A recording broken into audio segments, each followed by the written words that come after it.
nossa primeira reunião, digamos, oficial do Ministério Apostólico de Volta à Palavra, aqui em Vicente Pires. Estamos fazendo a nossa abertura do ano com uma série de mensagens baseadas nas 7 epístolas, nas 7 cartas do Apocalipse. Eu acredito que será um estudo proveitoso para nós, um estudo que não é novidade. Eu falava com os irmãos um pouco antes da entrada aqui do culto, mas quando nós ouvimos no Espírito e falamos no Espírito, sempre é proveitoso e é produtivo.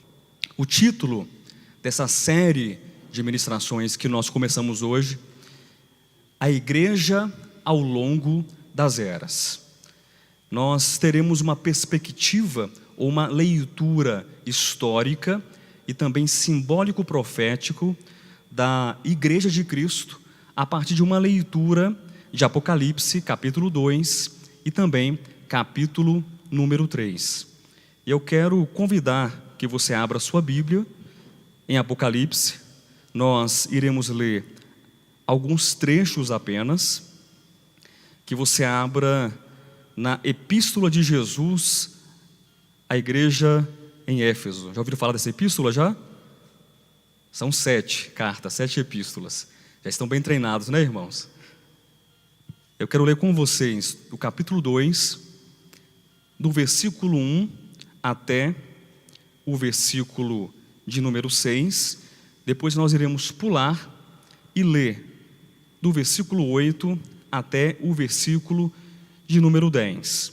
Uma leitura inicial, uma leitura apenas introdutória, mas muito possivelmente nós faremos novamente essa leitura quando nós entrarmos em pontos específicos da ministração dessa noite. Quem achou, diga achei.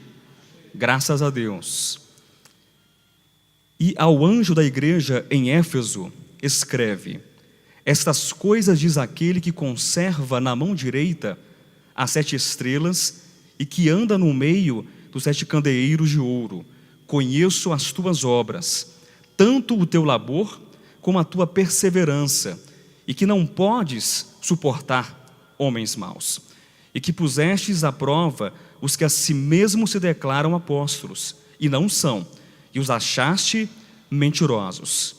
E tens perseverança, e suportastes provas por causa do meu nome, e não te deixaste esmorecer.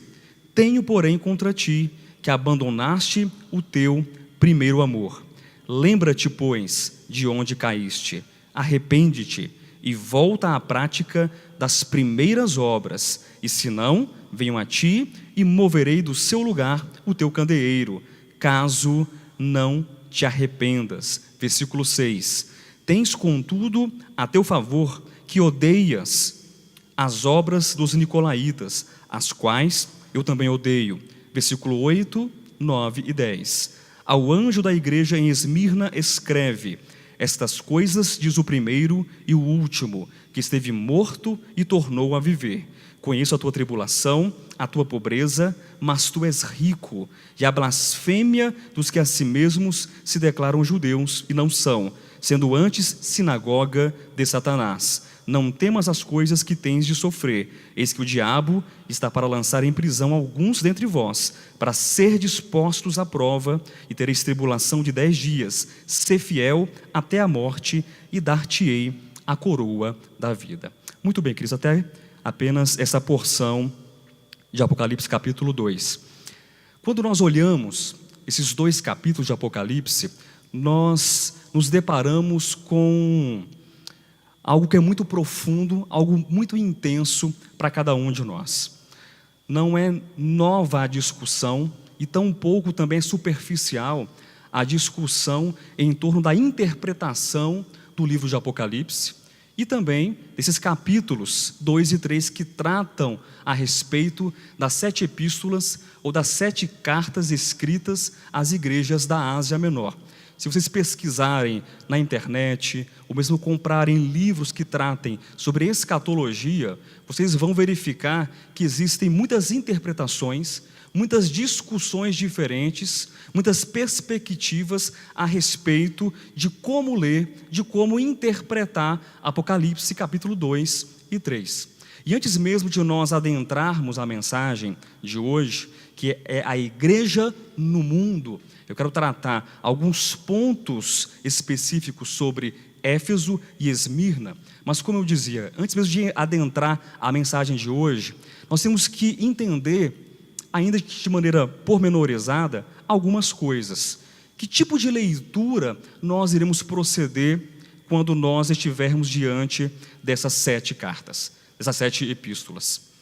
Há pelo menos 3 maneiras que nós podemos considerar para ler as 7 cartas do Apocalipse. Eu quero mencionar de maneira brevíssima essas 3 maneiras e dizer qual é a maneira que nós nos prendemos mais aqui no nosso ministério. A primeira forma de nós lermos essas 7 cartas é uma maneira histórica.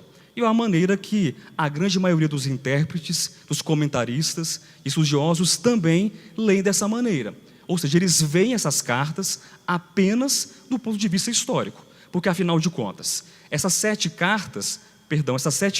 igrejas, elas existiram literalmente no primeiro século da era cristã.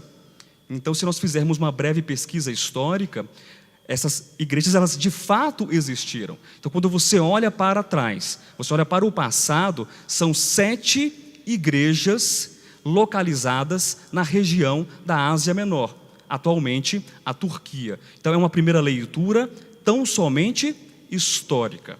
Mas há uma outra leitura, uma outra maneira de nós interpretarmos essas 7 cartas do Apocalipse, que é uma leitura profética. E nessa leitura, queridos, eu diria que é uma leitura um tanto mais controversa, é uma leitura um tanto mais que polêmica, porque nem todos cristãos, nem todos aqueles que leem Apocalipse capítulo 2 e 3 entendem dessa maneira. Pastor, mas como assim? É uma leitura um tanto mais controversa e polêmica, porque nessa leitura que é profética, nós conseguimos enxergar 7 períodos da história da igreja. Em toda a era da igreja, nós podemos vislumbrar 7 momentos, 7 períodos distintos, desde o primeiro século até atualmente, onde nós estamos vivendo, onde estamos posicionados no tempo. É claro que muitos vão dizer, nós não enxergamos internamente essa interpretação, e eu concordo. Se você fizer uma exegese do texto, você vai ler capítulo 2, você vai ler capítulo 3 de Apocalipse, em nenhum momento você vai encontrar um texto, uma referência que diga que essas 7 cartas, escritas às 7 igrejas da Ásia Menor, são uma referência profética a toda a era da igreja. Pastor, mas então afinal de contas, por que nós interpretamos assim? Por quê? É importante falar algo a respeito disso. Do ponto de vista exegético, nós não temos internamente no texto algo que diga que essas 7 cartas refiram-se a todo o período da igreja. Mas nós não fazemos apenas uma exegese do texto. Quando nós fazemos uma exposição das Escrituras, nós fazemos a teologia também. E a teologia, ela é feita a partir da exegese, mas ela é feita também a partir de outros pressupostos, de outros argumentos, como a própria história, a arqueologia, a experiência, a filosofia. E se você olha para toda a história da igreja, é muito interessante que você consegue encaixar algumas características, algumas particularidades dessas 7 epístolas, dessas 7 cartas das igrejas da Ásia Menor, em 7 períodos distintos. Pastor, mas isso é subjetivo. Sim, mas nós acreditamos que há uma correspondência. Mas há uma outra forma de ler, e essa forma de ler é uma outra forma de leitura que nós acreditamos que é uma leitura mais interessante, que é uma leitura mais importante. Nós já vimos que é uma leitura o quê? Histórica, que considera as igrejas no seu tempo, na sua geografia, no seu espaço, no seu momento, no século I da era cristã. Há uma outra forma de leitura, que é uma leitura o quê? Profética, que abarca toda a história da igreja, e há uma terceira forma, que é a mais importante, e nós nos preocupamos com essa terceira forma, que é a leitura simbólica de cada uma dessas 7 cartas. E por que ela é mais importante? Porque nós podemos perceber, queridos, que nessas 7 cartas há uma mensagem para a igreja. Nós podemos perceber que nessas 7 cartas há uma mensagem para a igreja, independentemente do tempo e da localização onde essa igreja local ela se encontra. E é interessante também frisar que algumas características que são vistas de maneira muito marcante em etapas, em momentos, em períodos da igreja, essas características, perceba isso com atenção, elas podem se repetir, elas podem voltar a existir, elas podem voltar a serem observadas, mesmo em um tempo em que a característica particular ou peculiar daquele bloco, daquele período da igreja, seja outro. Nós estamos vivendo no último período da igreja. Os irmãos já ouviram isso dezenas e dezenas de vezes, que é um período que corresponde simbolicamente à carta escrita à igreja em Laodiceia. E nós chegaremos logo logo nessa carta, nessa epístola. Mas é importante entender que algumas marcas podem se repetir, não apenas numa igreja local, mas também individualmente. Eis a importância dessa série de mensagens, eis a importância de nós lermos e fazermos uma interpretação, não meramente histórica, ou não meramente profética, mas principalmente simbólica, porque quando eu leio, eu aprendo com o passado. E quando eu olho para o passado, na experiência da igreja, eu percebo aquilo que eu preciso mudar, aquilo que eu preciso corrigir e como eu poderei avançar na minha carreira, na minha fé cristã. Quantos estão entendendo? Então, quando você olha para essas epístolas, mas qual relação essa carta tem comigo? Qual relação esse texto tem comigo? Sim, pode ter uma relação, desde que você consiga olhar para o passado e aprender com o passado, para que você tenha no passado uma espécie de termômetro em que você possa medir a sua fé, você possa medir a sua experiência com Deus, você possa medir algumas atitudes e comportamentos que você esteja de repente passando ou experimentando e já ocorreram em tempos anteriores. Eis a razão então de nós estarmos estudando novamente essas 7 cartas. E hoje nós iremos ver apenas 2, a carta à igreja em Éfeso e a carta à igreja em Esmirna.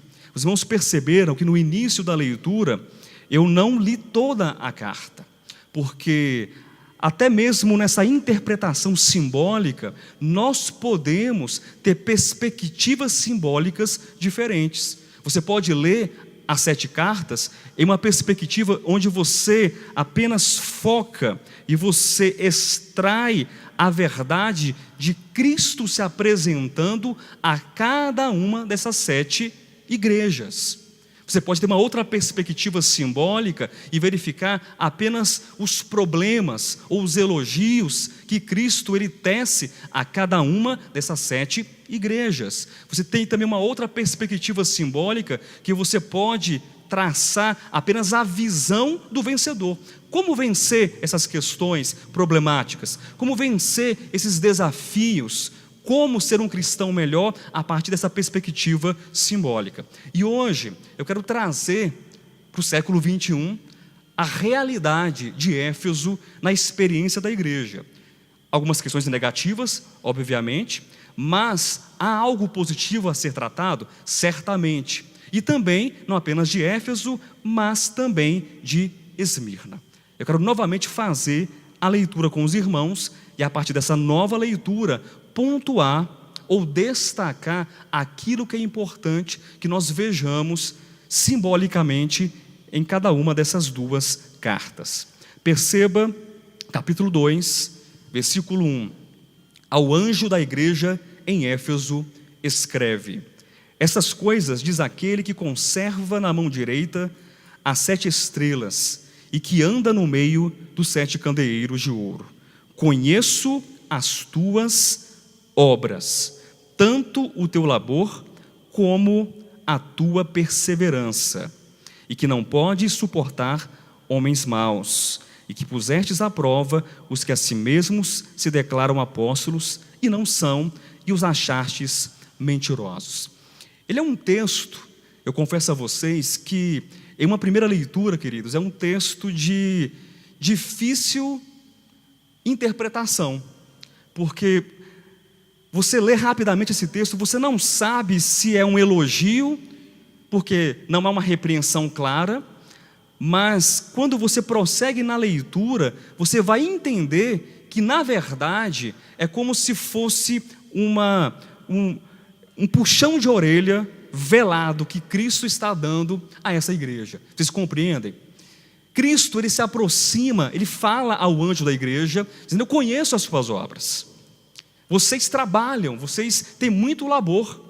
Vocês colocam aqueles que a si mesmos se declaram, se dizem apóstolos, e acham mentirosos. Mas vocês vão observar que, mesmo dizendo que é uma igreja laborosa, uma igreja trabalhadora, uma igreja perseverante, no versículo 3, é dito no versículo 4: tenho, porém, contra ti que abandonastes o teu primeiro amor. A partir do versículo 4, nós conseguimos aqui um contraponto para entender o que Cristo de fato e realmente quer nos dizer nos versículos 1, 2 e 3. E agora o versículo 5: lembra-te, pois, de onde caíste, arrepende-te e volta às práticas do quê? Das primeiras obras. Espera aí, calma aí. O que Cristo quer dizer? A igreja é uma igreja laborosa? Sim. É uma igreja que produz? É uma igreja que faz? Mas Cristo adverte, Cristo, ele diz à igreja que essa igreja precisa fazer o quê? Se arrepender e voltar à prática das primeiras obras. E o que nós podemos observar então em uma leitura simbólica dessa carta à igreja em Éfeso, que nós podemos trazer para a nossa experiência de igreja do século 21. E perceba o que eu estou dizendo, queridos. Quando eu digo a nossa experiência de igreja do século 21, eu não estou dizendo que você tem essa experiência, a experiência negativa ou a experiência positiva, mas tome como um termômetro você olhar para o passado e como nós identificamos algumas questões hoje e o que eu preciso mudar, melhorar, o que eu vejo na minha vida. Era uma igreja laborosa? Era uma igreja produtiva? Mas o que eu percebo? É uma igreja ativista. Será que é algo parecido com a experiência da igreja do século 20, com a experiência da igreja do século 21? Uma igreja que vive ativamente a fazer muitas e muitas coisas. Será que você já ouviu falar da expressão ativismo religioso alguma vez? Quantos? Todos nós já ouvimos falar sobre o tal do ativismo religioso. E o que é o ativismo religioso? Nada mais é do que aquela proposta que todos na igreja local precisam estar envolvidos externamente com algum ofício, alguma atividade.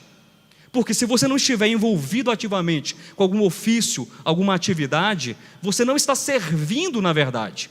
Mas é uma grande mentira, é um engodo, é um engano que nos legaram. O ativismo religioso ensina que você precisa estar fazendo alguma coisa. Você precisa estar liderando um departamento. Você precisa estar fazendo algum serviço de recepção, de estacionamento, visitando, evangelizando, fazendo alguma coisa, porque se você estiver simplesmente sentado, se você for membro da igreja, membro de banco, como dizem, você não é um cristão muito útil.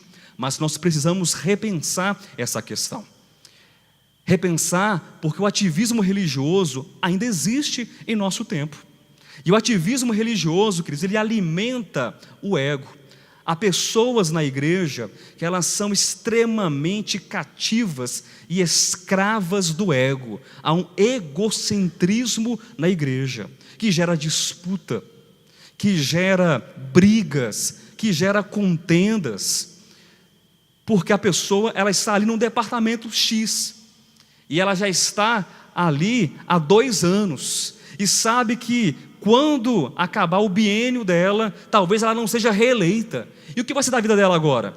Porque ela não sabe fazer outra coisa a não ser aquele serviço externo. E qual lição nós temos que aprender? Nós temos que aprender que a obra de Cristo não é, perceba isso, preste atenção, sinônimo de ativismo religioso. Não é. A obra de Cristo, ela é a edificação da igreja. Ela é a edificação da Nova Jerusalém. É a edificação do novo homem. Então não é por aquilo que você faz externamente que você é medido espiritualmente. Não é o quanto você trabalha e elabora externamente que Cristo, Ele é visto em você. O crescimento espiritual não pode ser medido de acordo com aquilo que nós fazemos externamente.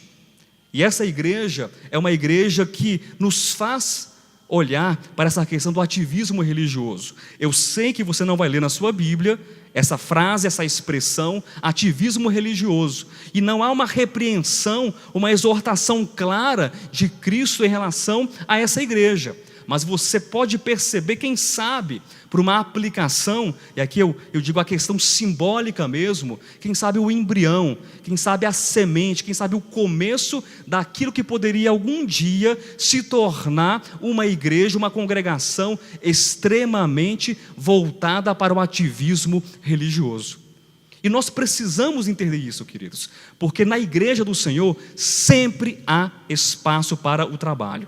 Sempre há espaço para a cooperação, sempre há espaço para a mutualidade, sempre há espaço para o serviço, mas o nosso grande problema é que nós fomos acostumados, nós fomos empurrar um tipo de visão para nós, que nós precisamos ser vistos, nós precisamos ser aplaudidos, nós precisamos ser, chancelados pelos aplausos dos outros, porque se eu não sou aplaudido, se eu não sou visto como o melhor cantor, como o melhor pregador, como o melhor isso, como o melhor aquilo outro, aquele que faz, aquele que aparece, então meu serviço não é aceito.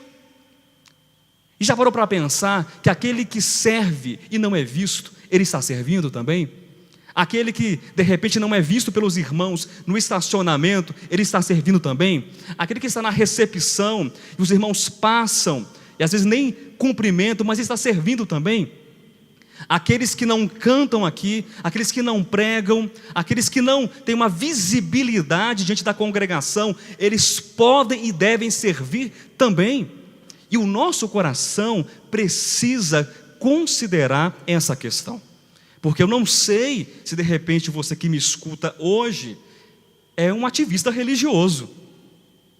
De repente você não sabe se o pastor Josué também é um ativista religioso, que só funciona com o combustível dos aplausos, porque o dia que o pastor Josué não for aplaudido, ele vai murchando, vai esmorecendo e fala: não vou pregar mais não, porque não tem ninguém para me escutar, não tem ninguém para me ver, não tem ninguém para me elogiar, não tem ninguém para dizer quanto que a pregação foi boa. Então para que pregar?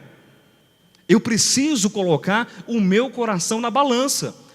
Mas inclusive você, pastor, principalmente os líderes, os pastores, precisam colocar os seus corações na balança. Porque, queridos, deixa eu dizer uma coisa para vocês: é muito fácil cair no ativismo religioso. É muito fácil. É muito fácil.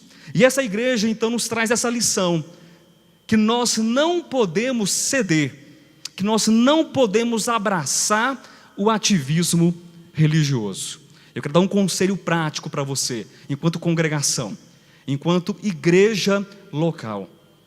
Quando vierem as oportunidades para você servir, sirva, mesmo quando essa oportunidade que lhe for ofertada, que lhe for oportunizada, seja uma oportunidade que jamais irão saber que você serviu a igreja, que jamais irão saber que você serviu o teu próximo, porque não importa ser visto pelos homens, importa ser visto por Deus. E essa lição deve ser aprendida em nossos corações.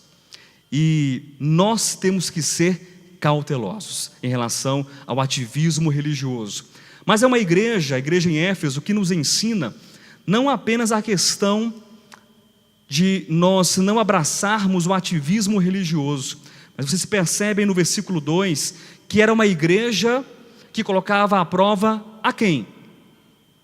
Versículo 2: aqueles que a si mesmo se diziam o quê? Apóstolos, e não eram, e eram achados mentirosos. Deixa eu fazer uma pergunta para vocês. Vocês são doutos na palavra. Eu digo isso sem querer trazer qualquer tipo de bajulação para os irmãos, mas os irmãos conhecem muito bem as Escrituras. Um apóstolo, ou alguém que se nomeie, se identifique como um apóstolo, ele aparentemente é alguém dotado de conhecimento escriturístico? Ou pelo menos deveria ser? Por favor, não enxergue os apóstolos do século 21, tá bom? Porque não vai dar certo. Não vai dar certo. Se você enxergar os apóstolos do século 21, não vai dar certo. Mas tente enxergar o apóstolo como o missionário, como o enviado, aquele que recebeu a incumbência, que recebeu a responsabilidade de pavimentar, de fundamentar o calçamento para a edificação da igreja do Senhor. Alguém que conhece de Deus, que conhece as Escrituras, que conhece as revelações, que conhece a sã doutrina, alguém que de fato é ortodoxo. Não é aquilo que se espera de um verdadeiro apóstolo, mas você imagine, preste atenção, uma igreja no final do primeiro século, porque João escreve no final do primeiro século, aproximadamente no ano 95, no ano 96 da era cristã, uma igreja que tinha experiência, que tinha expertise em colocar à prova os que se diziam apóstolos, e não eram, e achava esses apóstolos mentirosos. Era uma igreja do ponto de vista teológico, do ponto de vista da verdade, do conhecimento, preparada ou despreparada, na sua opinião? Preparada? Era preparada. É claro que não há nenhuma repreensão nesse sentido, mas eu quero trabalhar na liberdade simbólica do texto. Vocês permitam, por favor, esse trabalhar. Eu disse a vocês que uma leitura exegética não nos dá liberdade de fazermos uma abordagem aqui profética de Apocalipse 2 e 3, internamente falando, mas esse ministério acredita nessa perspectiva. E do ponto de vista simbólico, eu quero trabalhar nessa abordagem, nessa perspectiva, que embora não haja uma repreensão aqui, aqueles que são ortodoxos, mas será que muitas igrejas, será que muitas assembleias e muitas congregações, elas não são assim também? Igrejas ortodoxas, mas que perderam o calor, que perderam a chama, que perderam o fogo do melhor amor, do primeiro amor. E eu fico a pensar, eu quero que você acompanhe o meu raciocínio, acompanhe o meu pensamento. Uma igreja que tem muitas obras, mas não tem as melhores obras, que não tem as primeiras obras, tanto que há uma advertência, sim ou não? É uma igreja ortodoxa, mas que tipo de ortodoxia é essa? Já parou para pensar nisso? Porque se Cristo diz assim, vocês devem se arrepender, pessoal, está errada essa condição de vocês. Vocês têm obras? Têm, mas essas obras que vocês têm não são as melhores obras. Eu digo melhores obras no sentido mesmo da palavra no original grego, porque o primeiro amor nós podemos ler de uma maneira melhor, como o melhor amor, e as primeiras obras nós podemos ler como as melhores obras, porque são obras que são o fruto de um coração imbuído com um combustível, que é o amor. A fé que produz as obras, que por sua vez nasce de um coração que está queimando, que está em chamas pelo verdadeiro amor. Então eu não consigo parar de pensar, quando eu leio essa carta, eu leio essa epístola da igreja em Éfeso, que é uma igreja ortodoxa, mas ao mesmo tempo é uma igreja que ela não tem as melhores obras, não tem as primeiras obras. Então é uma ortodoxia mecanicista. É uma igreja que tem sabedoria. É uma igreja que tem expertise. É uma igreja que sabe colocar tudo na ponta do lápis, na ponta, sabe ali, e explicar as questões, os desdobramentos, mas é uma ortodoxia mecanicista. E nós aprendemos novamente com o passado. Nós aprendemos novamente com os tropeços da igreja, ou até mesmo com essa questão simbólica. Nós aprendemos que, embora devamos ser ortodoxos, e eu não estou dizendo o contrário aqui, amém?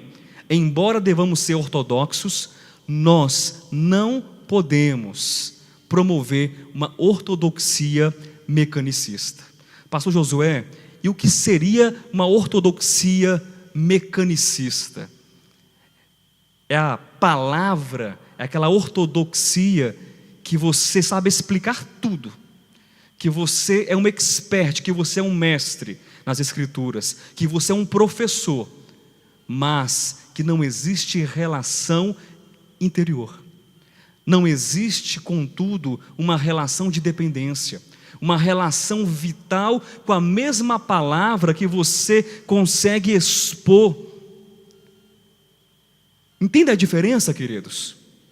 Que é possível que existam cristãos que sejam mestres nas Escrituras, que eles saibam explicar muito bem as doutrinas e as verdades, mas aquela verdade é um dogma para ele. Então, portanto, é uma ortodoxia fria, é uma ortodoxia mecânica, é uma palavra que ela pode ser comparada, pode ser assemelhada a uma engrenagem. Uma engrenagem, está tudo no seu devido lugar, está funcionando. Quando você olha um relógio de parede, já viram um relógio de parede? E se você pudesse abrir aquele relógio de parede, e você vê ali aquelas engrenagens todas, aquelas molas, eu não sei qual o nome daquelas peças todas, mas é algo muito impressionante, é algo muito bonito de se ver, de explicar aquilo tudo. Mas o que vale mais? Um coração ou uma engrenagem de um relógio? O que é mais forte? O que nos atrai, ou deveria nos atrair mais? Um relógio ou um coração que bombeia sangue, que faz com que o nosso corpo todo seja nutrido, que leva sangue para o nosso cérebro, e oxigênio, e bombeia o sangue pelas outras partes do nosso organismo, e a vitalidade, tudo aquilo que nós precisamos? O que vale mais, na sua opinião? Aquilo que é mecânico ou aquilo que é orgânico? Aquilo que é dogmático ou aquilo que é vital? E nós, infelizmente, podemos cair nessa cilada. Podemos ser aqueles doutores do saber, os grandes conhecedores das verdades do ponto de vista da lei, da letra, mas não temos nenhuma relação. E eu confesso a vocês, queridos, é um dos meus maiores temores nesse ministério. E não é a primeira vez que eu falo sobre isso.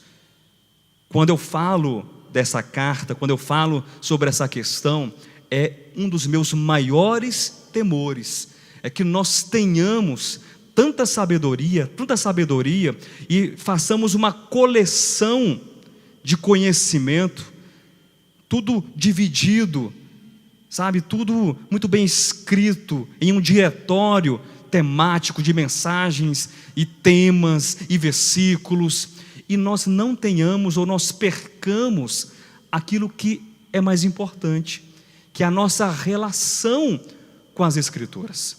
Porque de repente você não sabe explicar muito bem a doutrina da salvação. Talvez você não saiba explicar muito bem a doutrina da justificação pela fé.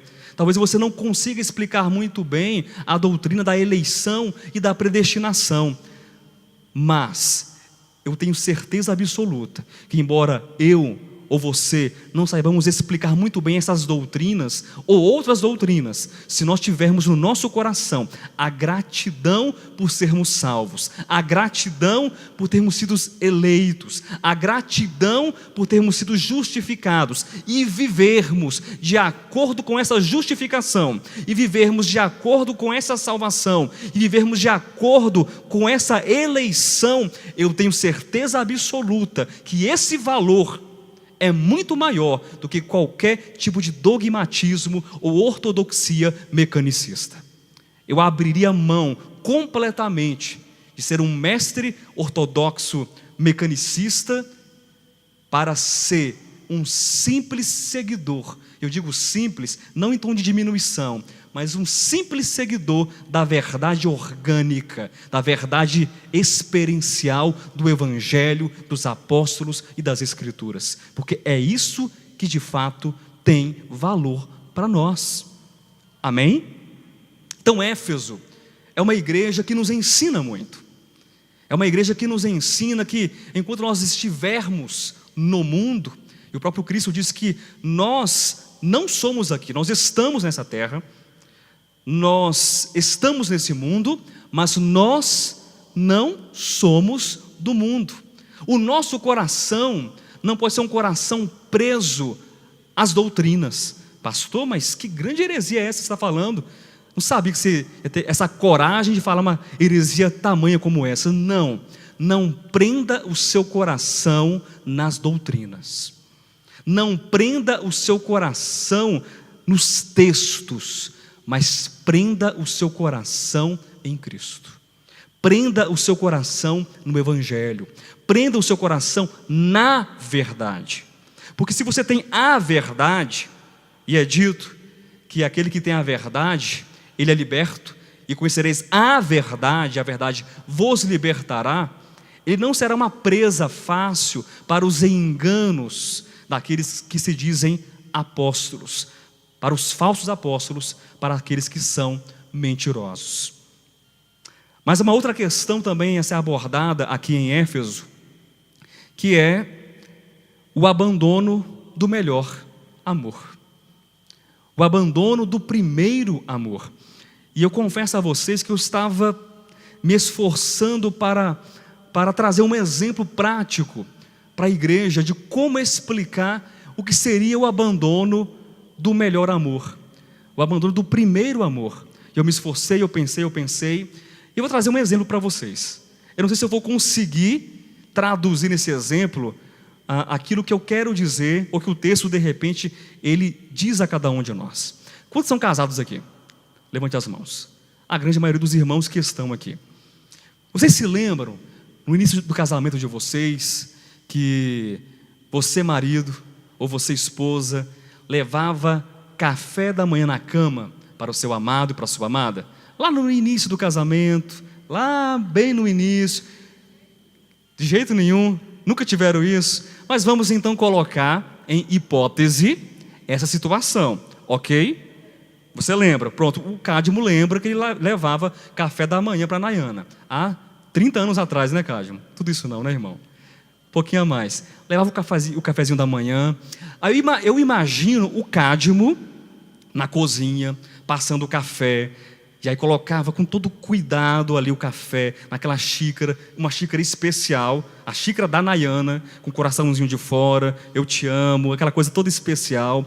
Limpava a borda da xícara, porque escorria um pouquinho de café, você lembra, Cadmo, ali? Você me contou? E aí sentia o cheiro do café, para saber se estava mesmo gostoso, e preparava a torradinha, colocava ali as frutas, o mel, colocava o queijo, colocava o iogurte, tudo aquilo que ela gosta de comer, e levava o café da manhã, todo final de semana.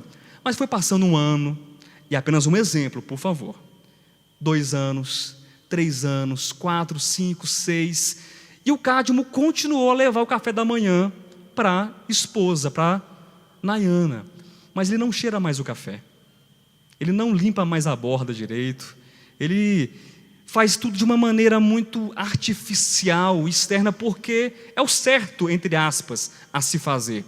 Existe amor? Sim, existe amor. Não posso dizer que não existe um cuidado. Não posso dizer que não existe um amor. Cristo, ele não diz que essa igreja não ama. Ele disse em algum momento que a igreja não ama? Ele diz que a igreja não tem obras? Não, a igreja tem obras. A igreja, ela não tem as primeiras, não tem as melhores, mas ela abandonou o primeiro amor. Mas não significa que ela não tem mais amor.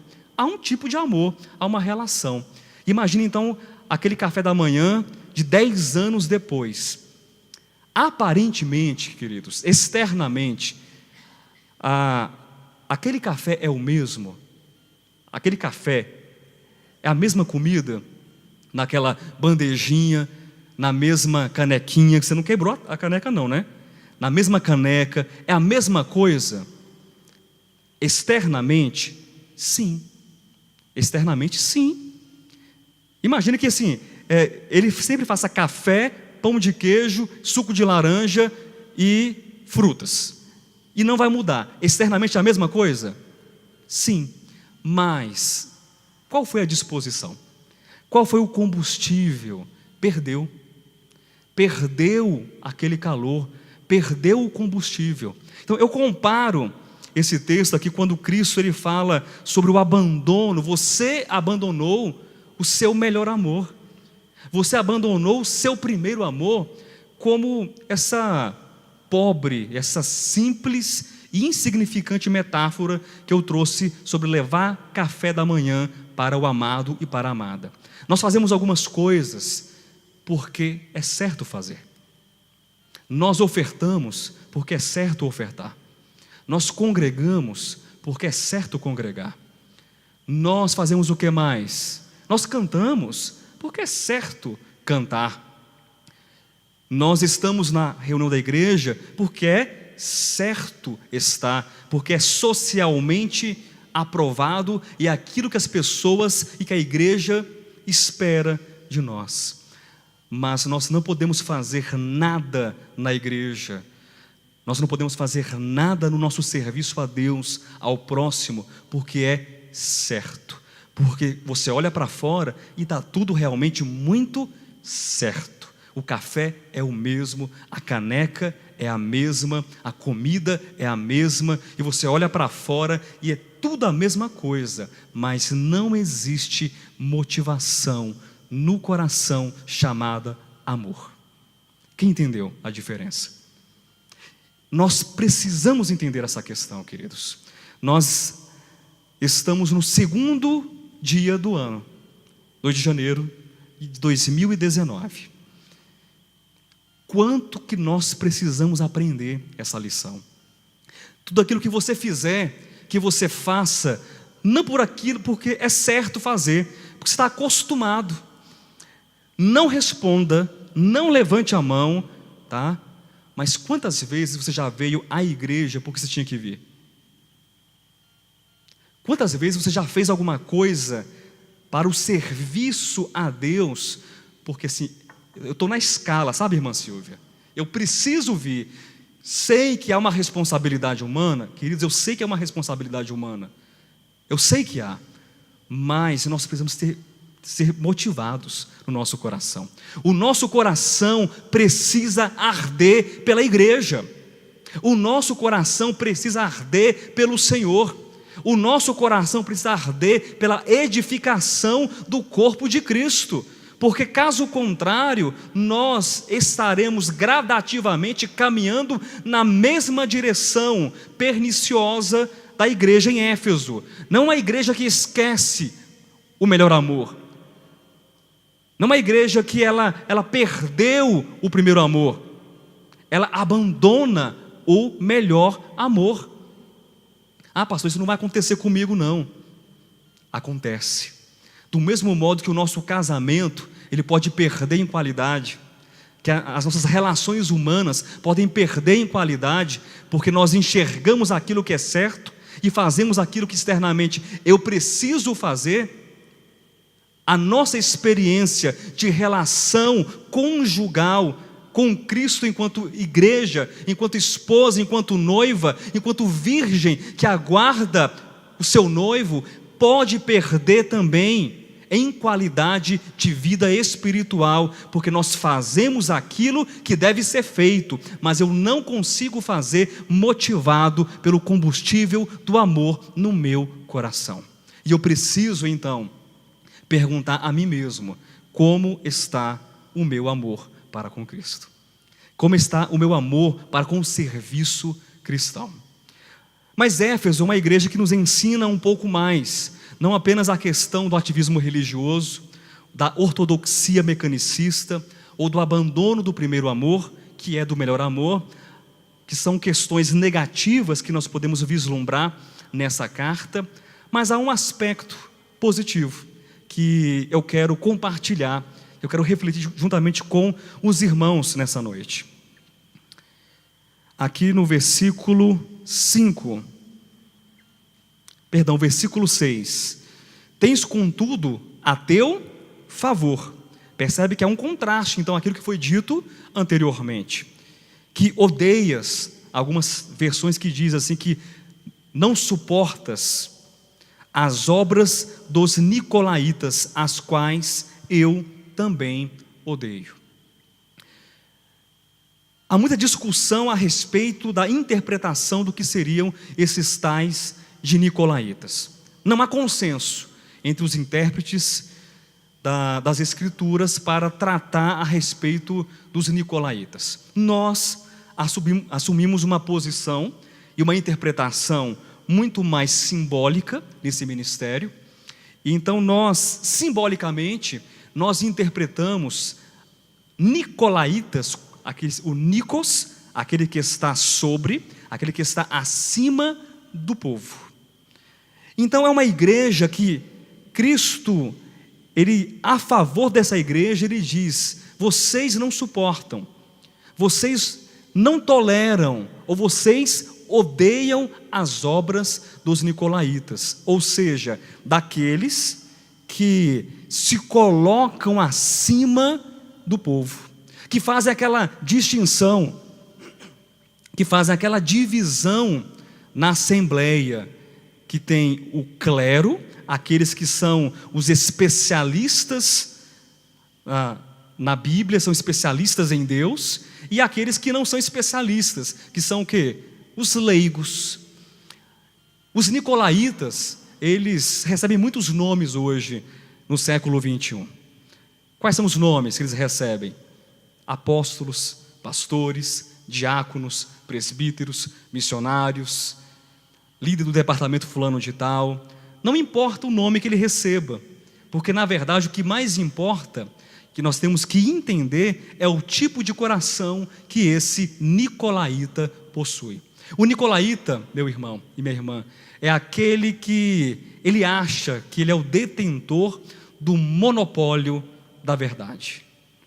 É o detentor do monopólio da santidade. É o detentor do monopólio da comunhão com Deus. Porque afinal de contas, pensa e diz o nicolaíta, e vocês podem encontrar inúmeros exemplos em vários lugares. Vocês podem ver, comprar livros, ler coisas a respeito de líderes nicolaítas que dizem assim: você quer ser abençoado? Quem quer ser abençoado aqui? Levante a mão. Todo mundo quer ser abençoado?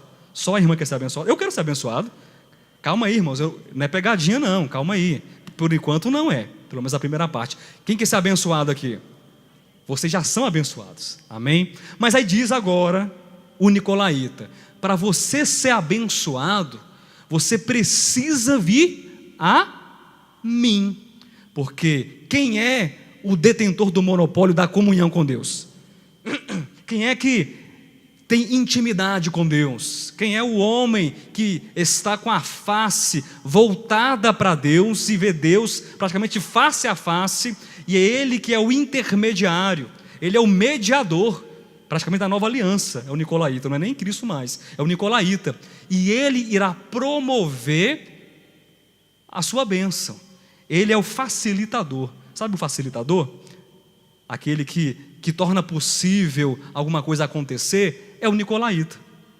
É aquele que é mais santo do que você, porque afinal de contas o seu jejum não é tão poderoso, a sua oração também não é tão poderosa, E a sua oferta, por maior que seja a sua oferta, irmã Silvia, eu sei que você trouxe 10 mil reais no domingo passado, irmã Silvia. 10 mil reais, colocou aqui no envelope, mas eu preciso que, juntamente com a sua oferta, eu sei que você colocou um bilhete, que você quer ganhar 10 vezes mais, eu sei que você me contou, afinal de contas nós fizemos a campanha dos Nicolaitas aqui no domingo passado, e eu vou orar, eu vou ao monte de Deus, porque eu tenho a intimidade com Deus, e eu vou tocar fogo naquele envelope, com aquele pedido, e depois da minha intercessão, aquele pedido vai ser ouvido e atendido por Deus.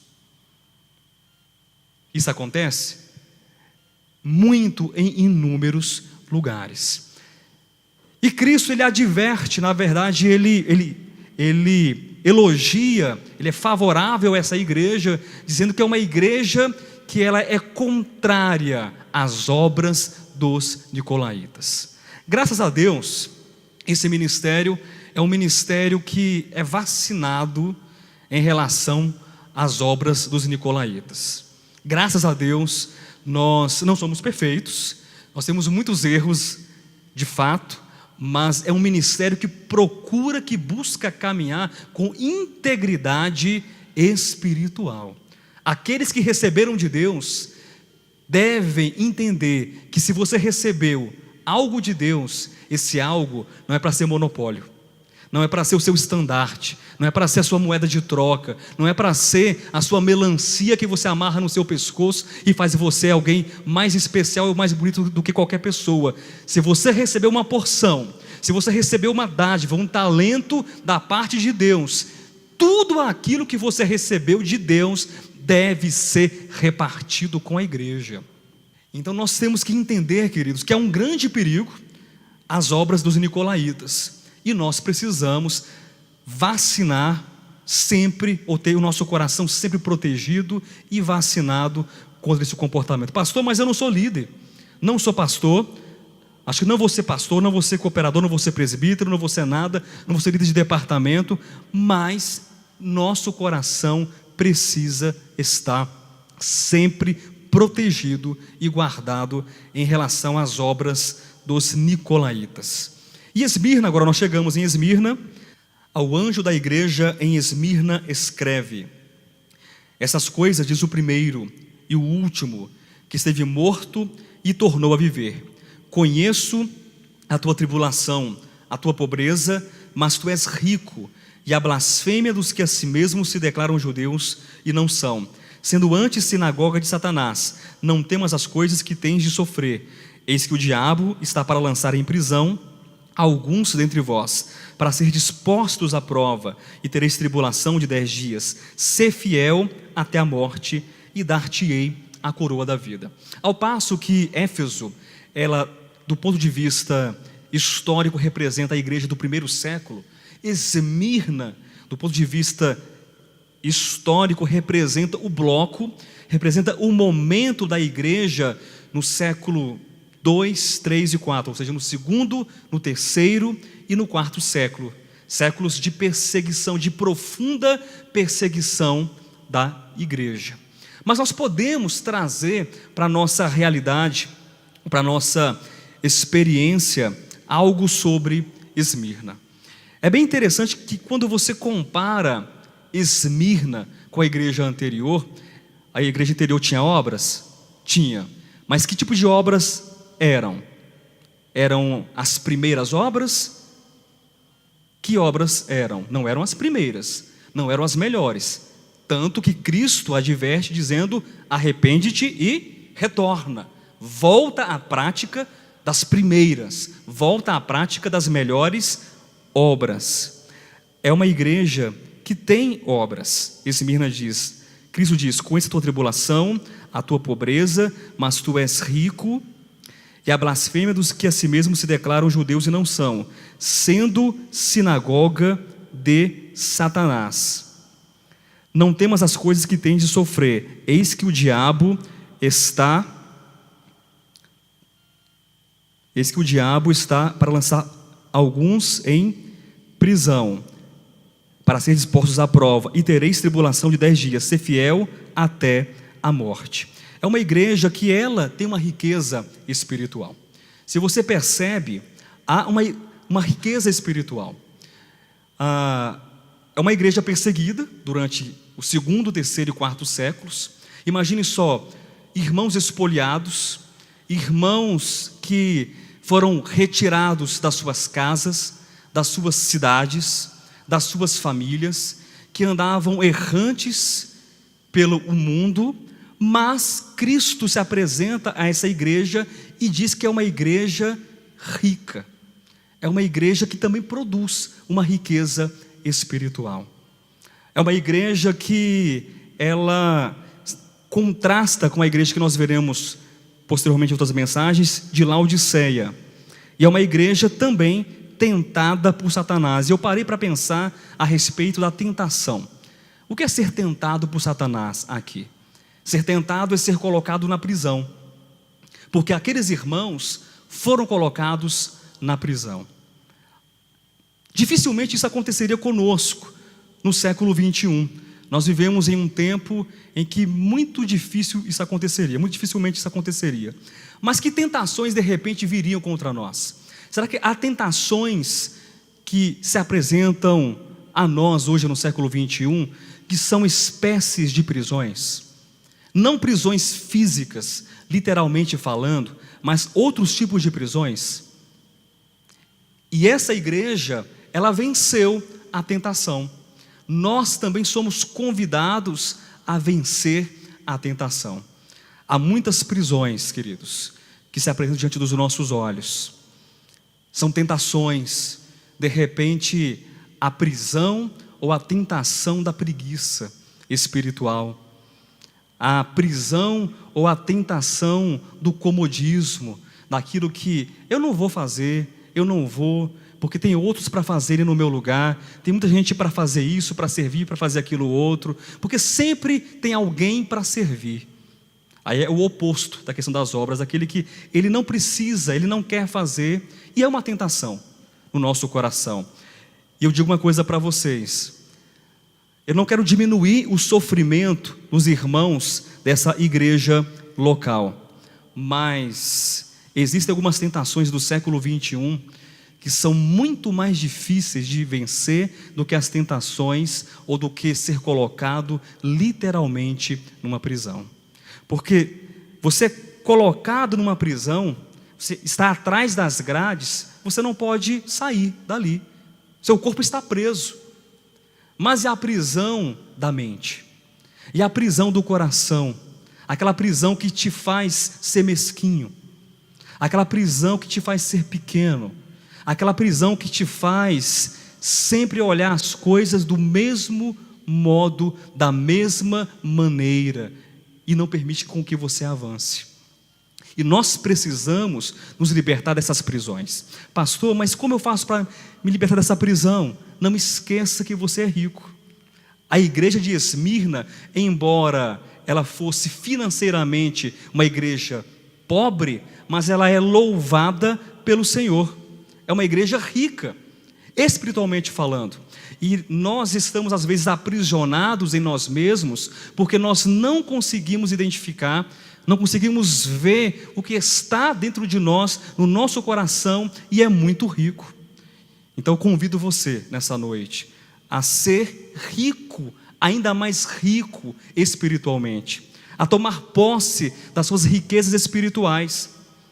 Há uma outra questão que dificilmente nos abala como abalou Esmirna, que é a tribulação, que é a perseguição física, que é ser perseguido fisicamente, mas há outras inúmeras tribulações com as quais nós somos provados. Eu quero ler um texto na segunda epístola de Paulo aos Tessalonicenses, para estar encerrando essa parte.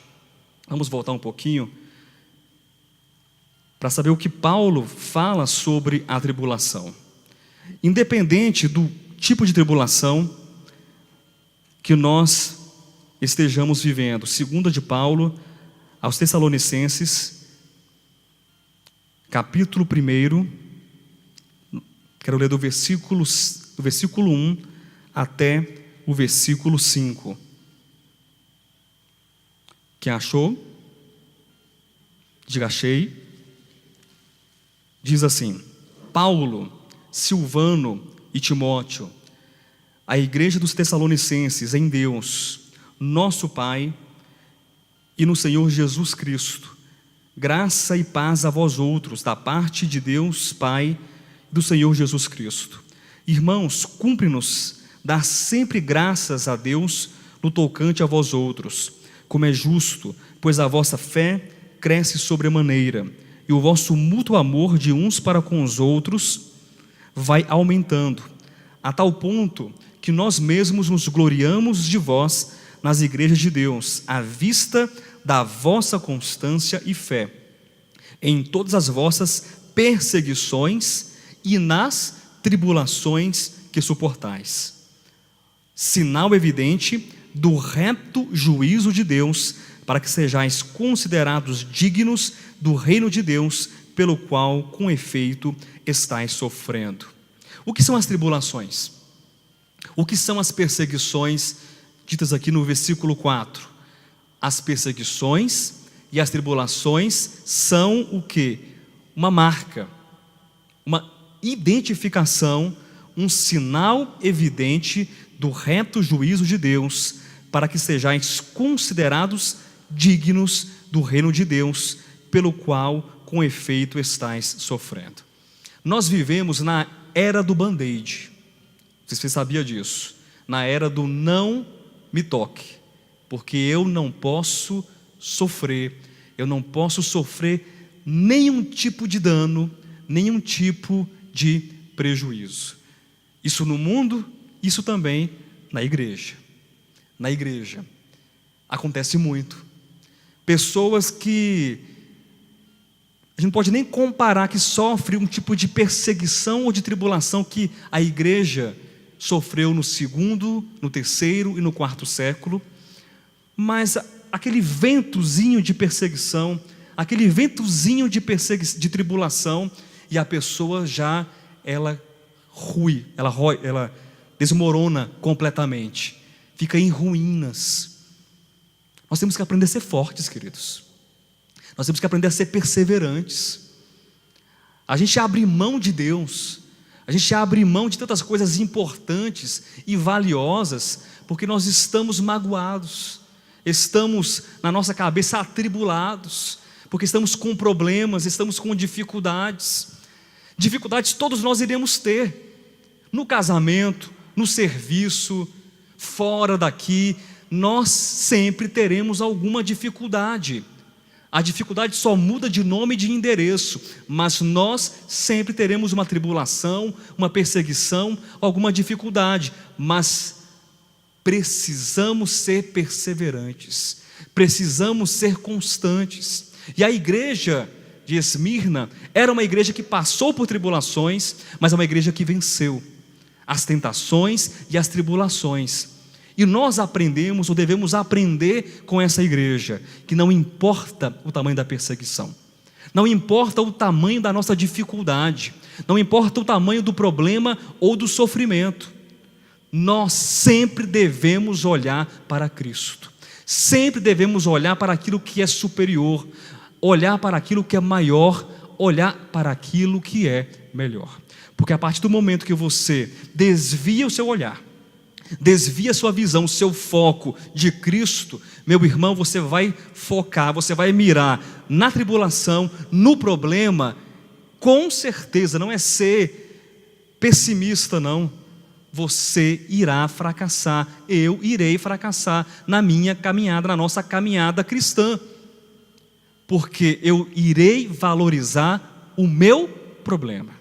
Mas quando eu valorizo a Cristo, quando eu sei que mesmo na tribulação e na dificuldade, eu tenho tempo para clamar a Deus, eu tenho tempo para orar, tenho tempo para pedir socorro, eu tenho tempo para pedir socorro para Cristo, eu aprendo nessa experiência de dor, nessa experiência negativa, que a tribulação, ela é uma escola para mim, que a tribulação é uma oportunidade para que eu cresça e seja um pouco melhor. Nós olhamos para o passado, nós vemos Éfeso, nós vemos Esmirna, nós vemos as duas primeiras igrejas que cobrem um período de 4 séculos, mas que simbolicamente elas têm muito a nos dizer. E nós devemos aprender então com essas duas igrejas, que elas são igrejas que estão no mundo, mas elas não pertencem ao mundo. Apesar de alguns problemas de Éfeso, é uma igreja ainda apostólica, é uma igreja ortodoxa, que nós precisamos aprender a ser assim, dessa maneira, a manter a nossa fé, a nossa constância, a nossa coragem, a jamais abandonarmos ou abrirmos mão das melhores obras, do primeiro amor, do melhor amor, a não sermos aqueles cristãos ortodoxos mecanicistas, a não sermos aqueles cristãos que se preocupam e abraçam a religiosidade, o ativismo religioso, a sermos cristãos que têm fé, que têm fervor, mesmo durante a tribulação e a perseguição. Éfeso e Esmirna, a igreja no mundo. Quarta-feira da semana que vem, nós iremos ver mais algumas questões, alguns elementos de outras duas igrejas. As igrejas que seguem ainda no capítulo 2. Nós iremos ver sobre Pérgamo e Tiatira, que não é mais a igreja no mundo, mas é a igreja e o mundo, porque há um casamento. Então a igreja, ela entra em um princípio de derrocada espiritual.